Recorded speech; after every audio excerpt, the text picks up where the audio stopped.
I'm hoping something crazy happens at the Eras tour. So like the void will be filled, because if it just ends and she goes back into hiding, this community, we're going to need to find something else to focus on, because I can't just think about public affairs.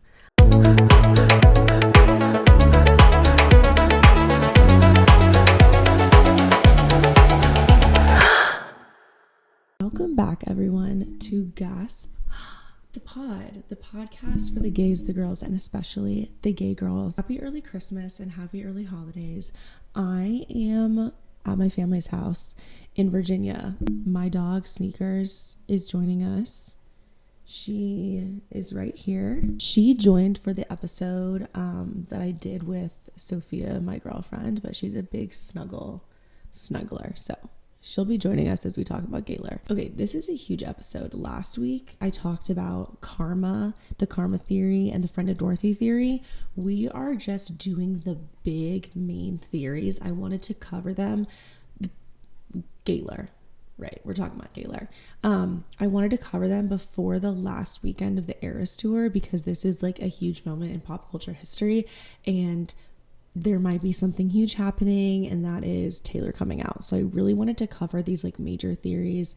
They're obviously not all mine. If you're in Gaylor TikTok, these are like widespread shared theories. Some of them I have like my unique little takes on them, obviously, and I have my own personal beliefs, and we're going to cover all of that. But this episode, I wanted to talk about the Meet Me at Midnight theory about Taylor Swift coming out, and then the burning down the Lover House theory, and then Performance Artlor theory. All of these like touched on before in my podcast, but we're going to do like just kind of a rundown of what these theories mean and what that could mean for the last few nights of the Eras tour. Because guys, I don't even think I've even really fully gone through the stages of grief. I mean, you can't if it hasn't happened yet. If you guys don't know, Sneakers is a little homophobic.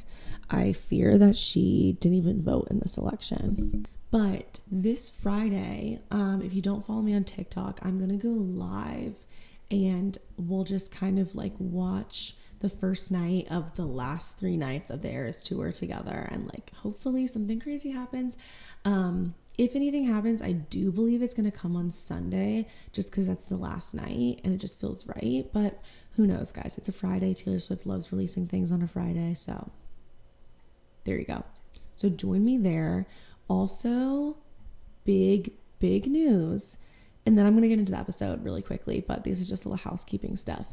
There's a high chance, and when I say high, I mean like 90% chance, that I'll be doing an episode, a bonus episode this week, because it's the last weekend of Taylor Swift's Eras tour ever. So it's a big week. I'm going to do a bonus episode with one of our favorite Gaylor creators. You know who they are, okay? They will probably most likely be joining if our schedules work out, 90% chance that it will. And we will be discussing just like our thoughts about the Eras tour, if Taylor Swift will be coming out, and all of that. So do not miss that. However, Sneakers, stop groaning at me. I'm not going to do this bonus episode. This is the catch. Unless I reach 300 subscribers on YouTube.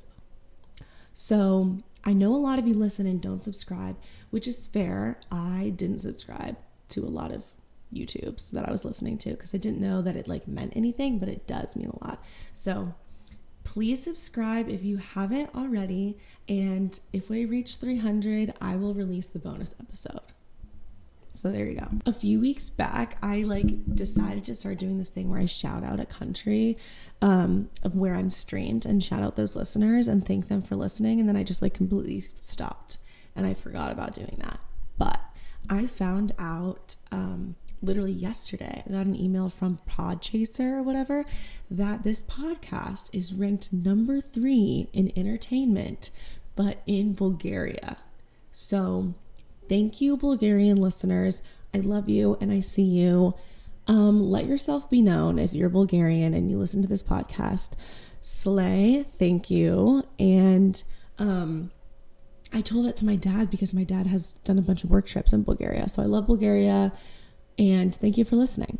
Okay, let's move into the meat. The question is, will Taylor come out when the Eras tour ends?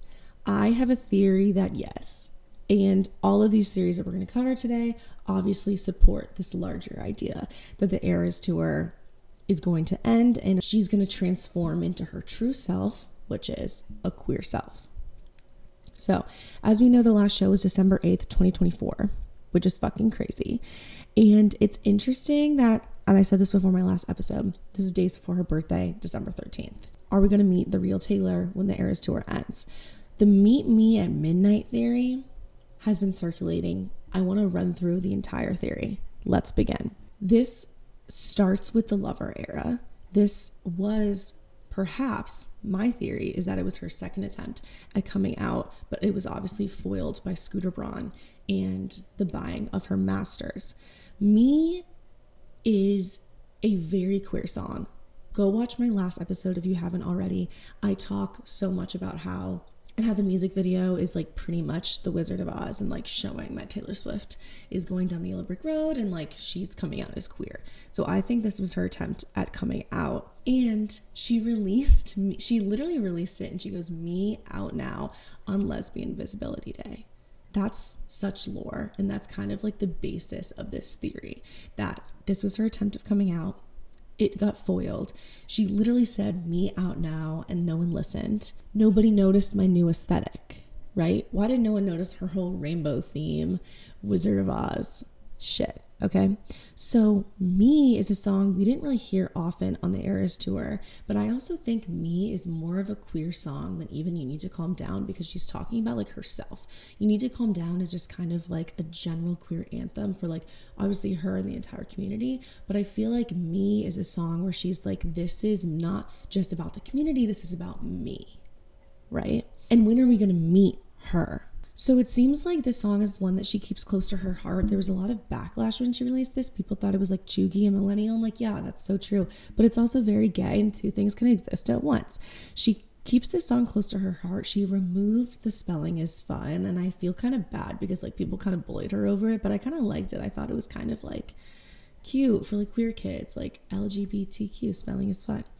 But again, she hasn't sung it, but when she did sing it, it was sung very sadly, kind of in a nostalgic, sad way. She literally says everything that makes me, me, cowboy boots, gay pride, etc. This is a gay song. In Me, she literally says, like a rainbow with all of the colors. She's saying, I'm a rainbow. I mean, we're missing the plot. I mean, we aren't. Everyone else is. Okay. So there's this whole movement of like, get Taylor Swift to play Me in Vancouver. I think she's going to. I feel like she kind of has to. That's what I think. I mean, she's reaching Oz. Vancouver is the Emerald City.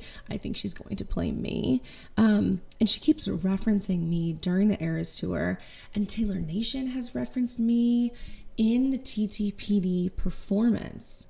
Or in the performance on the Eras tour of Smallest Man Who Ever Lived, which is obviously TTPD song. That whole performance looks a lot like the Me music video.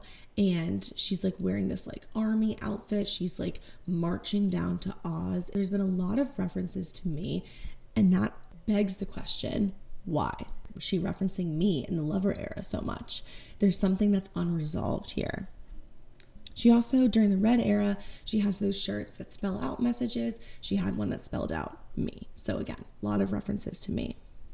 Because she wasn't able to come out, she's stuck in this glass house, aka the Lover house, and she's frozen in time. It's locked away. We need to break her out, guys. The Lover music video, go back and watch it. It has a lot of Easter eggs, but it pretty much shows all of her eras in Lover house, which the question is, when she first made this music video, was it supposed to be kind of like a fond way to remember all of her past eras? Maybe she thought she was really going to finally come out, but now it's kind of a haunting depiction of it. Like, go back and watch it. She looks kind of sad, like most of the video. And this song is supposed to be about like, I don't know, falling in love and like feeling so comfortable and happy and safe with your lover. But like the entire time she's trapped in this house, she looks unhappy and depressed. There's a closet room in this music video of yellow clothes, which is obviously symbolizing closet. And again, the yellow brick road. Parts of the house are also like boarded up. And I've always thought that was really interesting. Like, what is she not showing us? The whole music video just looks like she's playing house with a man. And in this house that like, it's supposed to be private, but we're peeking through the eye hole of the door and we can see their life. And it's kind of like for our entertainment. Like, she's playing house and she's trying to force herself to be happy, but she's not. And it's kind of like all of her eras, she was like forced to play this part of this straight kind of version of herself. She's also in this fishbowl where, I know, sneakers, I know you don't approve of anything gay. She's in this fishbowl that's supposed to look real, but like we're watching her through this fishbowl. It's for our entertainment. And this kind of goes to the Performance Artlor whole theory, which we will get to. But at the end of the music video, we find out that the whole house is actually in a snow globe and we're watching it from the outside. So as much as it's supposed to show like her private moments, it's not. It's like this ruse of, oh, look, these are my private moments, right? But what are we actually seeing here? We're seeing constructed versions for our entertainment. We don't know her. We haven't met the real her yet. All of these eras are in the house, in the lover house, but none of them are like the true her. They're all just different straight versions. So this brings us to the Midnight's era. So that's kind of the basis of the meet me at midnight theory. I view Midnight's as her attempt of telling us when we will be able to meet the real her that she tried to show us during Lover. So Midnight's is kind of this sad album where she's lying awake at night thinking about things she was never able to do, aka come out. The Midnight's blurple glitter vibe, I think, and I really see this transformation of like Lover, attempt to come out, back to Midnight's, which is this glitter, night sky, time of wondering, pondering, being sad, and this kind of like cocooning in between Lover and perhaps Karma. So Lover, we see these bisexual colors, sunset skies, her attempt to come out. Then she kind of had to go back into hibernation, right? Like we see Folklore, Evermore, Midnight's as this like hibernation era. She's so remorseful and sad. Like, why is she so sad? It's her cocooning in this transformation to even a self that she wasn't even aware of perhaps in Lover, which is perhaps being a lesbian. Karma, which I think we're all pretty certain is going to be the next album, has these lesbian colors, sunlight, daylight skies. So it's sunset, midnights to daylight. It's this transformation.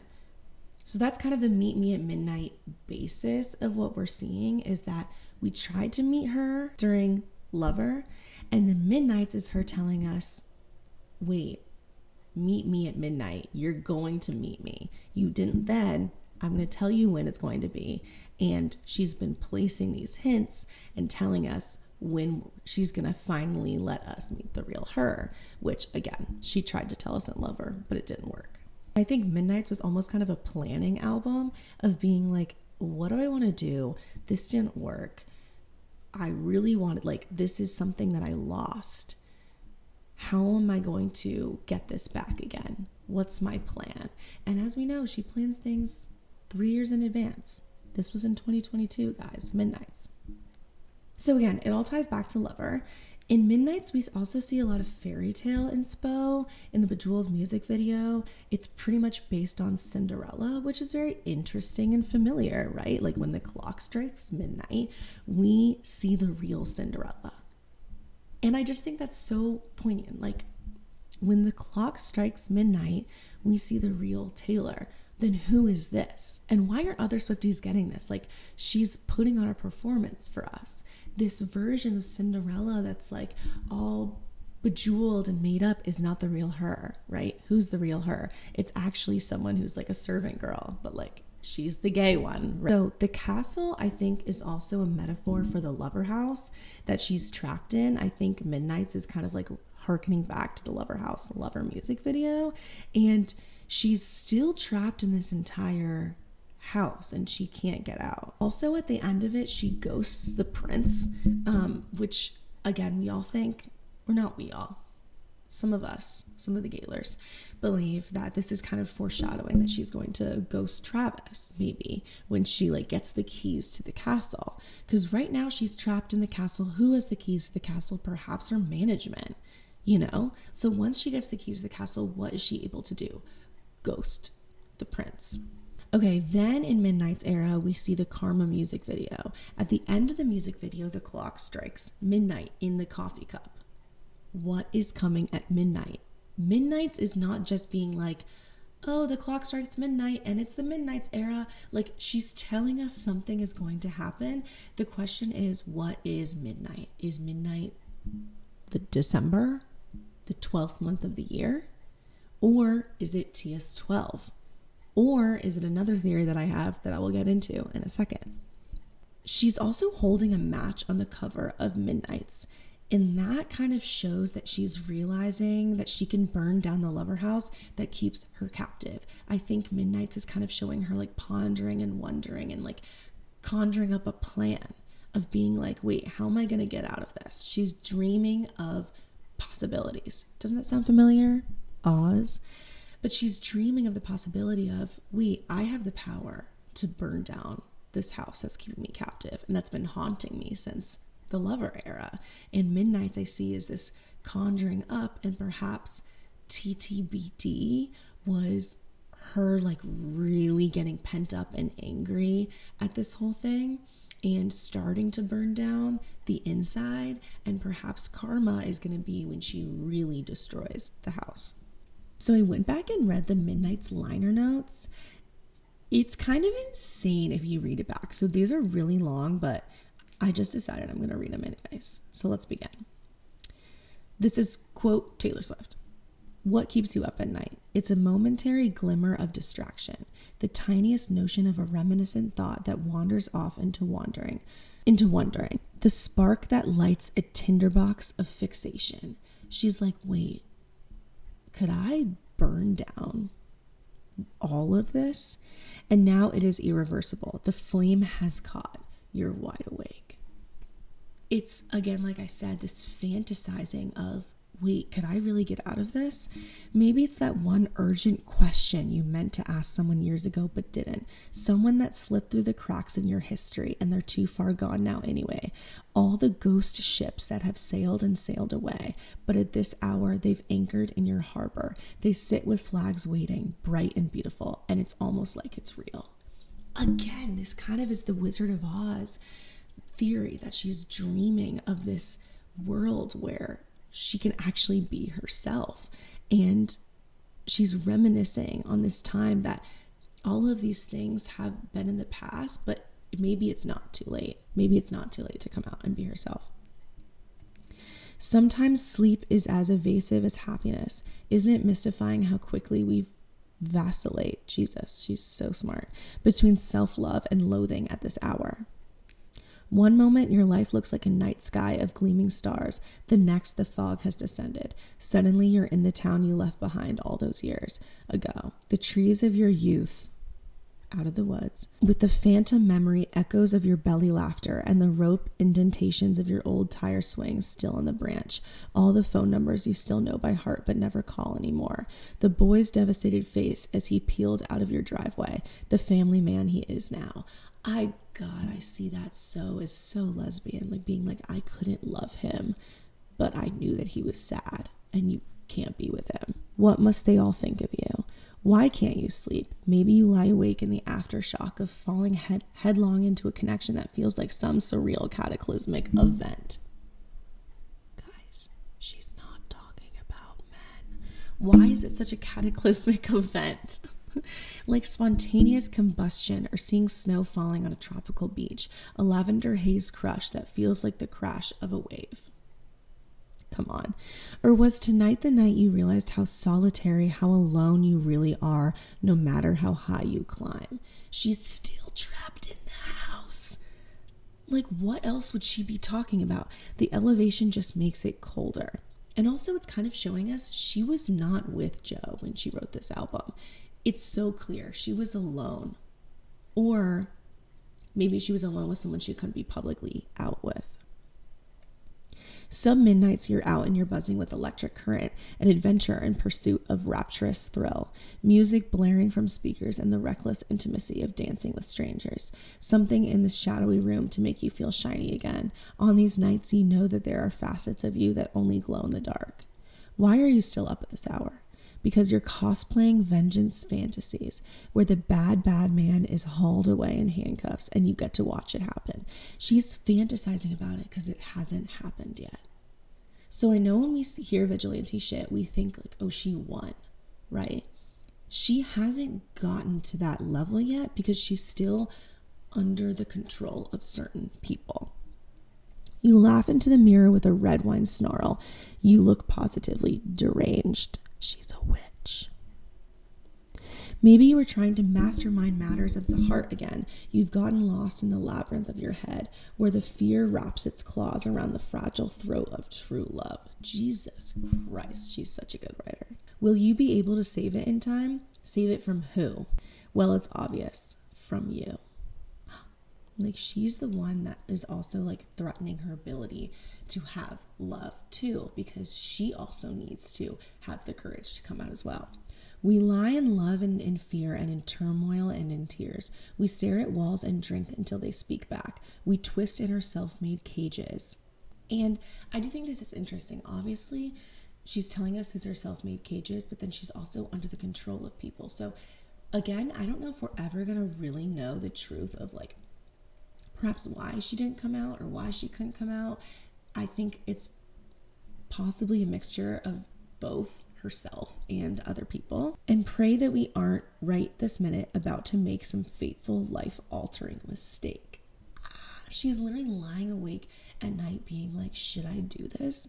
This is a collection of music written in the middle of the night, a journey through terrors and sweet dreams. There's a transformation here. The floors we pace and the demons we face, for all of us who have tossed and turned and decided to keep the lanterns lit and go searching, hoping that just maybe when the clock strikes 12, we'll meet ourselves.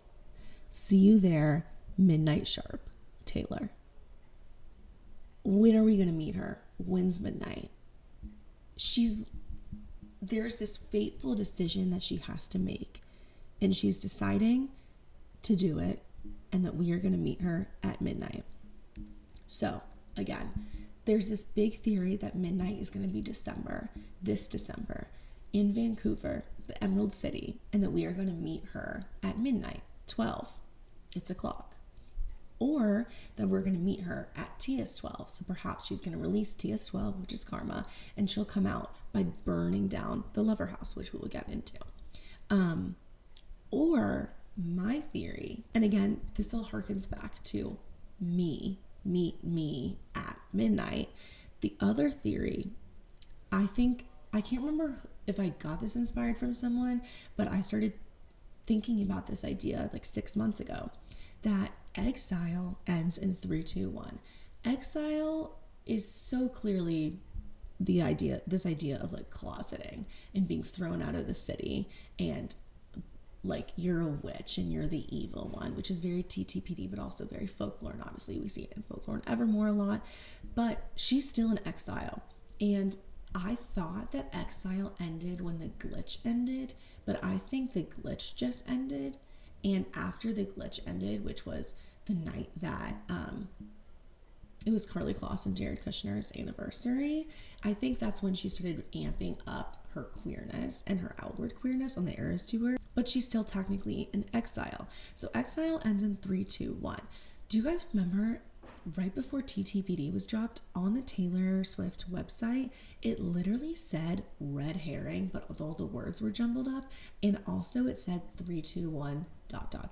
So again, this is bringing us back to this countdown that didn't just end in Midnights. Midnights was not just an insular event. This is a story that she's telling throughout all of her albums. They're not independent eras. It's literally a story of transformation. So it said 3, 2, 1. It's a clock. What is the 3? What's the 2? What's the 1? Let's figure it out. Midnights had 3 a.m. tracks, right? TTPD had 2 AM tracks. If we follow this pattern, Karma, if it's TS12, will have 1 AM tracks.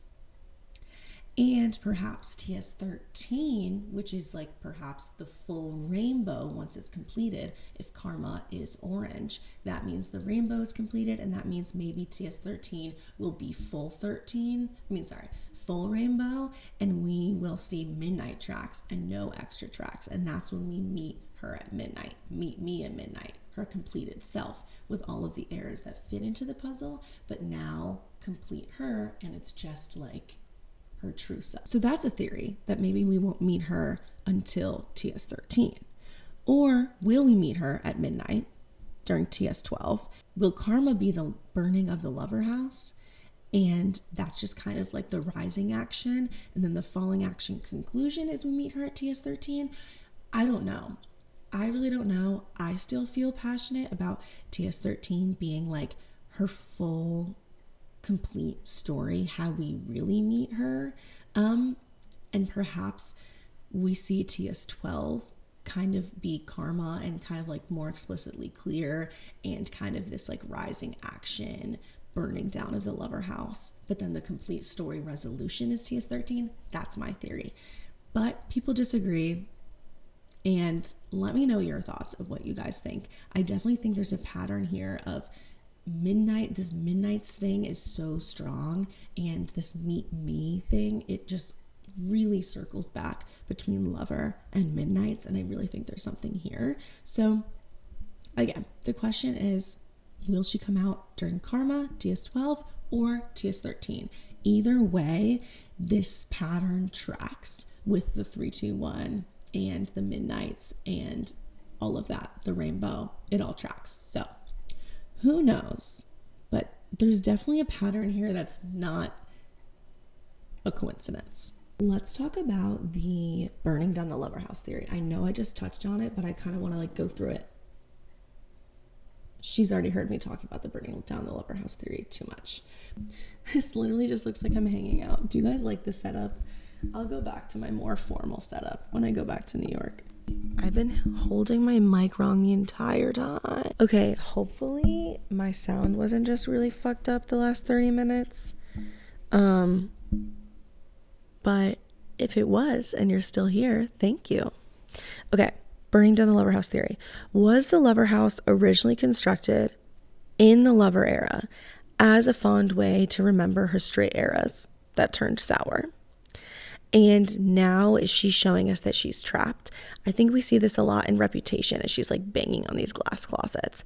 And obviously we can see into the lover house. So it's a glass house. The whole lover house and the lover house theory in the Gaylor way is that we're seeing her straight performances as the eras. And the fact that during the Eras Tour book, she says, see you next era, I think that kind of goes to show that Karma will be the next era, and that that's not even her true self fully yet, but still just another era.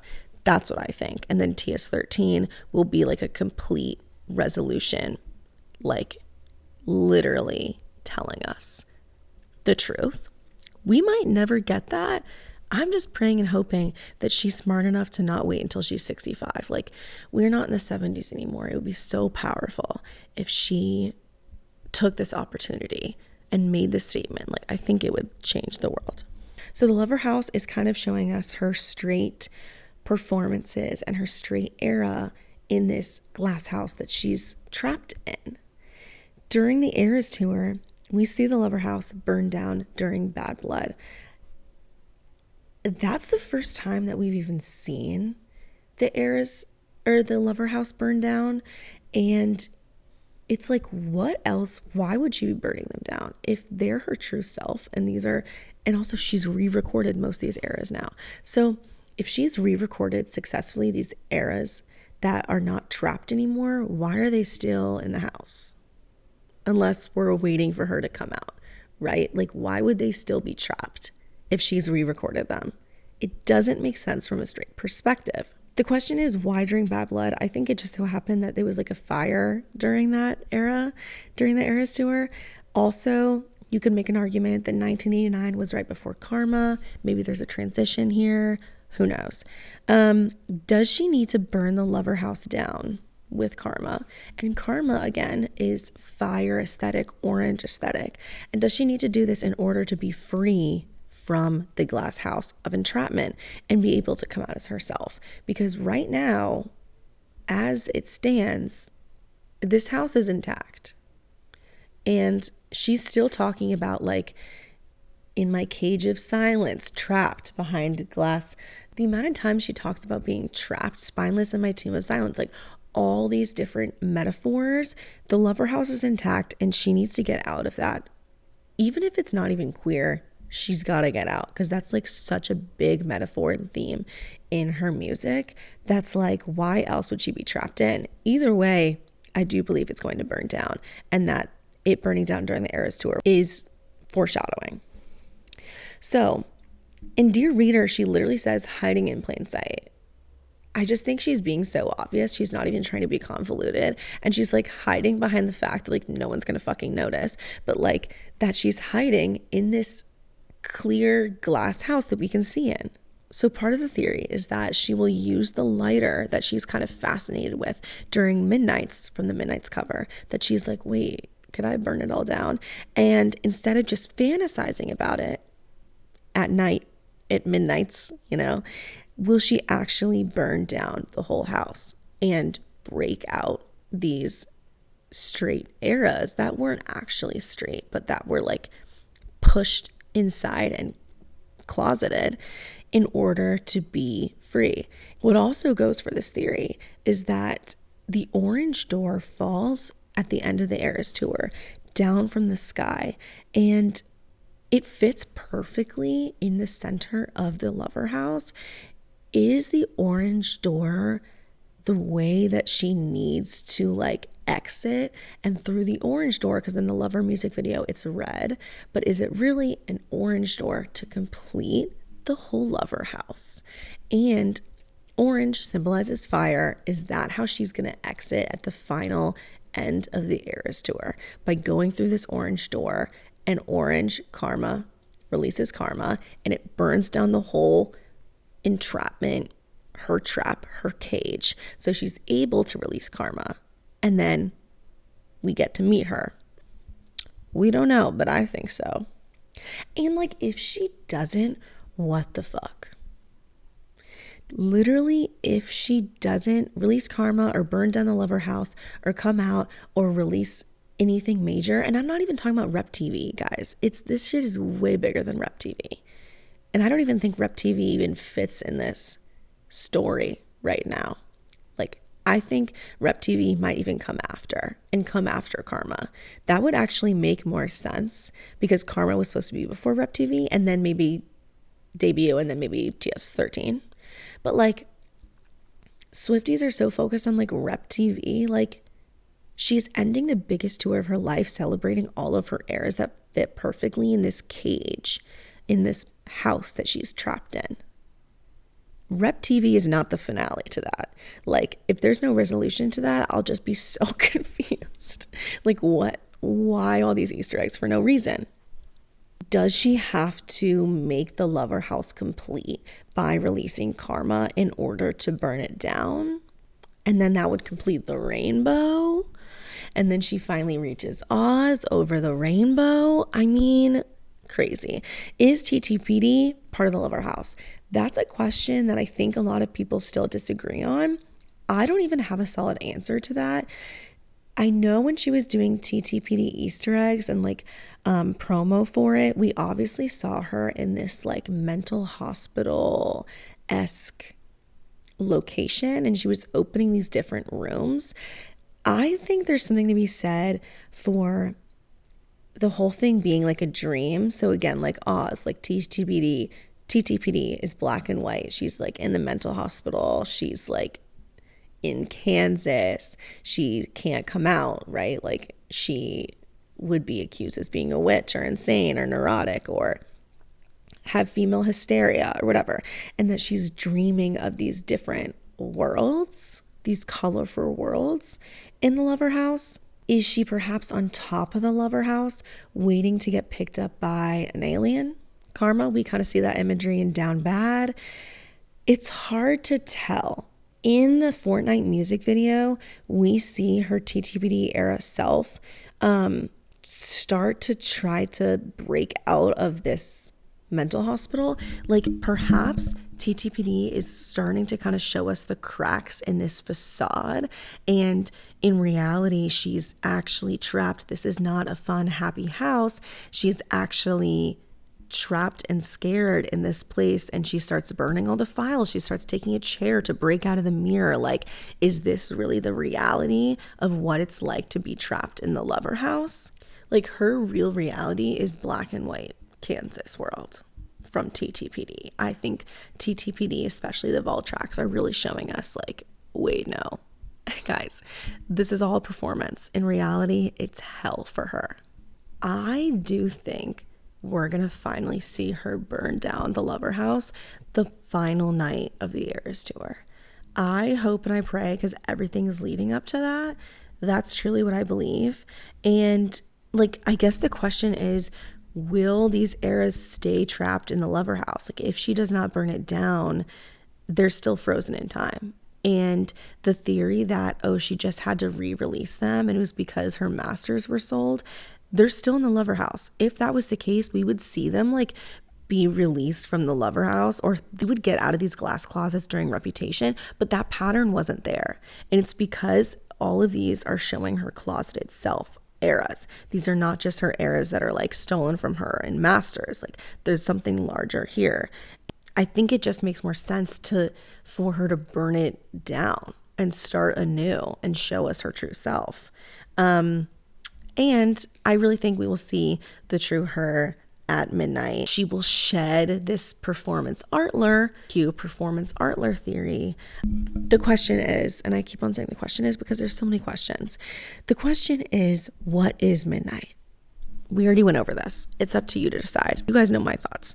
Okay, let's get into Performance Artlor theory. So this theory is, and again, I believe in all of these. I think that they're all intertwined. All of her eras were actually performances, and none of them were really the true her. She's trapped, and the real her in all of these eras are trapped under the lover house. She's performing as herself, almost like a caricature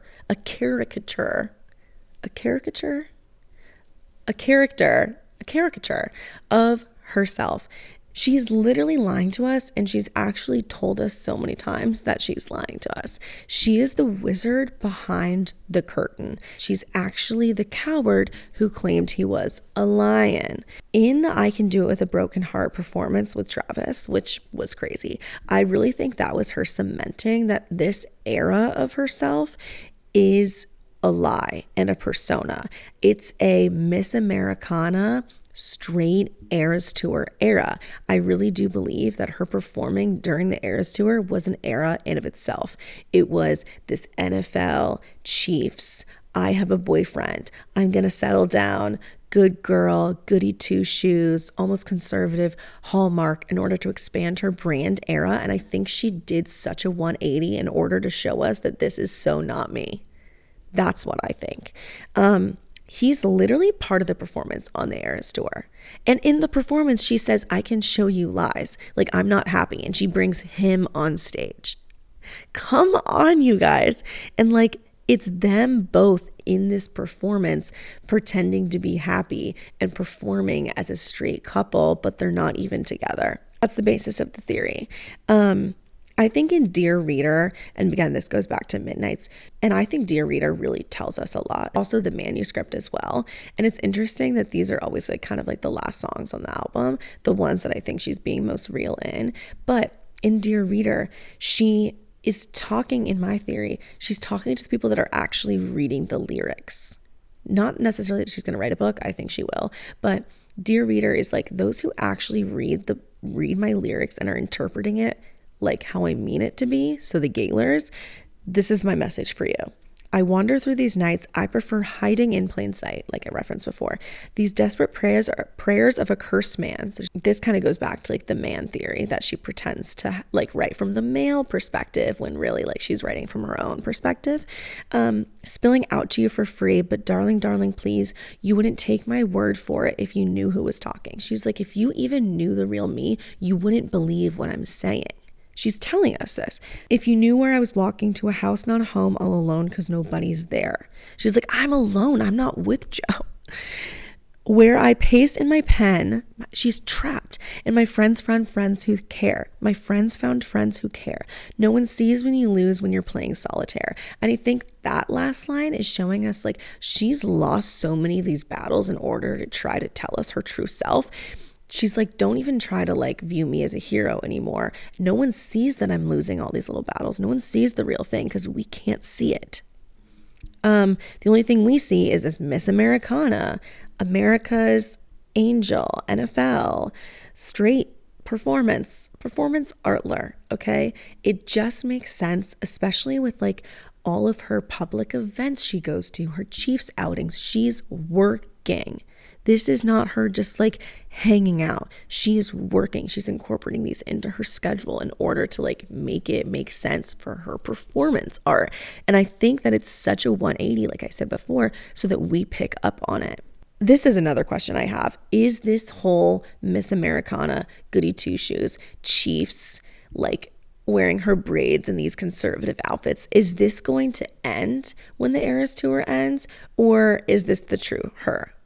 I don't think it's the true her, given everything she said in TTPD about literally herself in the Eras Tour, that like the idea of what we see surrounding the Eras Tour is like happy, everything's so bright, but reality, TTPD is like, I'm literally trapped, I'm in a mental hospital.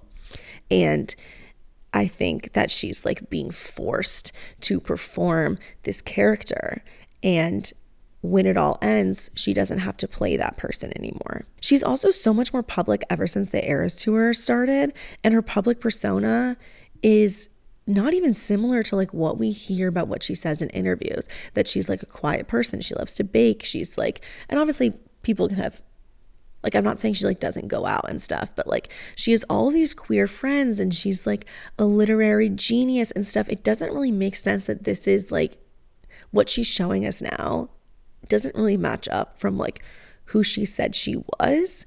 And she always said she wanted to be a private person. I don't think she needs to be as private as like she was during the whole year where she was silent or whatever. But the public events that she's going to are so constructed that it's not like this is just so happens that there's PR and media at the restaurant she's going to. These are like constructed events. And I think this is her way of being like, oh, look, I'll give you guys the public events. But by the way, you're not even seeing me. So I'm not even being vulnerable if I'm just working and going to this bar and restaurant. Like, this is a PR event. This is part of my performance. Ever since like leading up to the Eras Tour, she even started to get more public. And everyone says, oh, guys, she gets to be public with Travis. How she's acting with him in public is not casual or chill. It's a play about two famous people in love. Another point of like proof for how constructed this is the fact that Donna Kelsey literally is like gonna be in a Hallmark movie funded by the Chiefs about a love story. It's called A Chiefs Love Story. Do we really think that that would be put on if not for the PR surrounding Taylor Swift and Travis Kelce? Like, they are not a private family that just so happens to be put in the spotlight. They are in control and constructing the entire media frenzy surrounding this. The theory is that the PR relationship, the entire thing is performance art and is almost like a critique on our society of like, look what you guys will obsess over. The whole thing is like a show within a show. It's crazy. She's a mastermind. Is this whole show of herself really the version of like Cinderella with the prince and like dressing up and being so public? And then when the clock strikes midnight, will she burn down this image of herself and become like the real her? And we will see the real her that's not this curated, bedazzled like queen, right? Like, that's with Travis Kelce. Will we see her, and will she ghost the prince? Will she burn down the lover house? Will she release karma? Will she show us the real her instead of the character that she is performing? These are all the questions. I ask you to ponder them. You guys know where I stand. The whole thing is fucking crazy. All of these theories are really just meshing together, and it makes so much sense for this story, this transformation, this yellow brick road of coming out and like we meet the real her when the clock strikes midnight. It would be iconic because at the end of the day, we're reading her lyrics and her lyrics are telling us this story. That's what I'm reading and that's where I'm getting my theories from. So those are the theories. I hope you guys have a great week. Obviously, the next 7 days are going to be insane. I cannot believe that this is the end of the entire Eras tour. I'm excited and curious and scared about what's going to happen next. And I'm just really excited to be a part of this community, and the excitement surrounding it is just so fun and awesome. And it's been great. I'm so excited to find out what happens. It just feels like we're in a rising action and we're going to find out. Reminder to please subscribe to my YouTube. Again, I know not all of you watch on video. You don't even have to have an account. Just subscribe, or you can follow me on Spotify. If you do that, I will release my special bonus episode this week with a special Gaylor creator that you all know and are aware of. I'm certain of it. And we will talk about our theories, what we think about the end of the Eras tour, and all of that. So that's the agenda. Again, I'm going to go live on Friday, perhaps on Sunday, probably on Sunday, twist my arm. That's the plan. I'm going to go back up to New York. I'm going to focus on Taylor Swift and Taylor Swift only. And I'm not going to think about Trump getting elected. If you guys can't tell, I haven't really talked about it because I am in denial, and Taylor Swift is consuming all my brain, which is literally what I need in my life. I'm hoping something crazy happens after the Eras tour, so like the void will be filled, because if it just ends and she goes back into hiding, this community, we're going to need to find something else to focus on, because I can't just think about public affairs. I just can't think about, the end of our democracy. We're going to have to think about something else. So anyways, love you guys. I'm so excited. I'm just freaking out internally. Okay, have a great week. See you in a few days, hopefully, for my next bonus episode.